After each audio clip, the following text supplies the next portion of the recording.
Donc, on l'a dit globalement, on va quand même relativiser un peu les choses. Le drive, c'est un succès aujourd'hui. Faut pas non plus.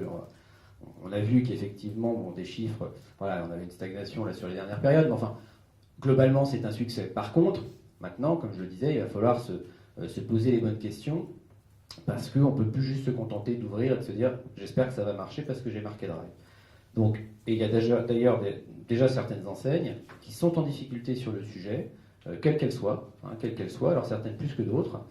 Ça veut bien dire qu'effectivement, il va falloir se poser les bonnes questions pour surtout le consommateur. Alors, première leçon, pas très originale, évidemment l'emplacement. Le drive n'échappe pas à la règle. Le drive n'échappe pas à la règle. Aujourd'hui, ce qui fait d'abord le succès d'un drive, comme tout commerce, c'est son emplacement. Et on l'a dit, le principal succès du drive, la principale motivation du drive, c'est le gain de temps. Loin devant tout le reste. Le gain de temps, le rapport qu'ils ont au temps n'est pas le même, effectivement, donc ils ont moins besoin de ce gain de temps. Donc ils sont tout simplement moins attirés par ce service-là. Alors voilà, quelques chiffres pour illustrer tout ça. Aujourd'hui, donc chiffres mesurés de ce qu'on a pu depuis 2008. Donc voilà, on s'aperçoit que 30% des études aujourd'hui des études que l'on fait sont réalisées sur des zones à faible potentiel. Voilà, on regarde. Néanmoins, sur ces sites, j'ai quand même, malgré tout, 75% des projets qui voient le jour. Bon, donc voilà, ça se fait quand même. Alors évidemment, après, la rentabilité, on en parlait, est plus compliquée.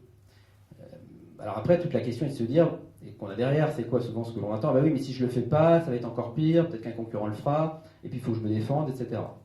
Soit. En attendant, la rentabilité n'est pas au rendez-vous. On a également 55% des drives aujourd'hui qui ont une affinité consommateur, donc la fameuse cible dont je parlais à l'instant, qui est faible, voire très faible. Donc là aussi, derrière, oui, ça marche moins bien. Oui, effectivement, vous n'avez pas le profil pour que ça marche. Donc c'est plus compliqué.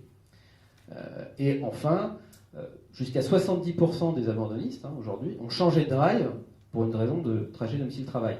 Et d'ailleurs, il y a un point intéressant par rapport à ça. On a mesuré, parce qu'aujourd'hui on a de plus en plus d'agglomérations finalement, où le consommateur a le choix entre plusieurs drives, on en parlait tout à l'heure, jusqu'à 4, 5 même accessibles. Et donc il a le choix très souvent entre un drive qui est à côté de chez lui, c'est un exemple, un drive qui est à côté de son lieu de travail. Lequel il va choisir? Effectivement, on s'est posé cette question. Et bien, une écrasante majorité, en fait, il choisit lequel quand on lui pose la question? Il choisit le drive qui est le plus proche de son point de départ. En gros, je me débarrasse. Donc, si je pars de mon lieu de travail, j'irai de toute façon à celui qui est proche de mon lieu de travail et non pas celui qui est proche de mon domicile. Alors qu'on pourrait se dire, on parlait de surgeler les frais, etc. Ah oui, j'ai du froid, machin. Non. Il choisit, dans 8 cas sur 10, écrasante majorité, dans 8 cas sur 10, il choisit d'aller à celui qui est le plus proche de son lieu de départ.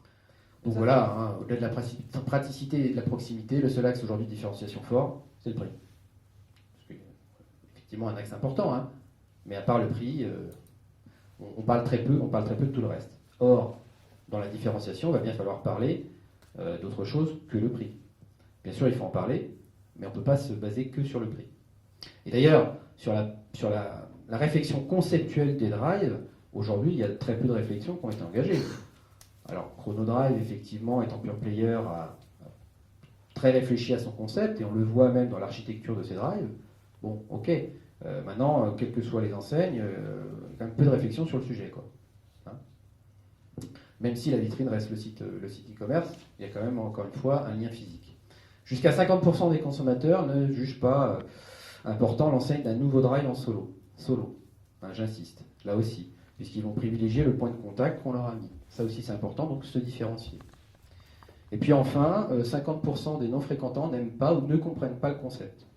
Donc là encore, même si nous, tous dedans, ça nous paraît évident, simple, etc., il y a encore beaucoup de non-fréquentants qui n'ont pas compris ce qu'était le drive.